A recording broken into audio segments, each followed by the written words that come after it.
மதுரையில் நாளை முருக பக்தர்கள் மாநாடு நடைபெறவுள்ள அரங்குக்கு மகாராஷ்டிரா ஆளுநர் சி.பி. ராதாகிருஷ்ணன், பாஜக மாநில தலைவர் நைனா நாகேந்திரன் உள்ளிட்டோர் வருகை தந்துள்ளனர்.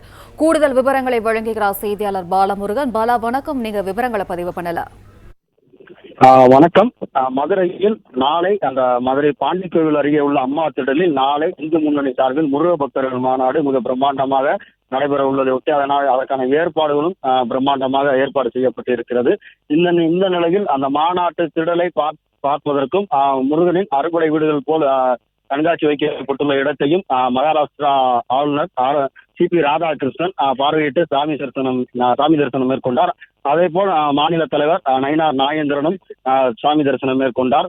தொடர்ந்து அதிமுக முன்னாள் அமைச்சர் ராஜேந்திர பாலாஜியும் மாநாட்டு நடைபெறும் திடலுக்கு வருகை தந்து அந்த அறுபடை வீடுகளுக்கான அந்த சாமி தரிசனம் மேற்கொண்டார். தொடர்ந்து மத்திய இணையமைச்சர் எல் முருகனும் மாநாட்டு திடலுக்கு வருகை தந்து பார்வையை மேற்கொண்டு வருகிறார். பார்வையிட்டு தற்போது செய்தியாளரும் சந்தித்து வருகிறார்.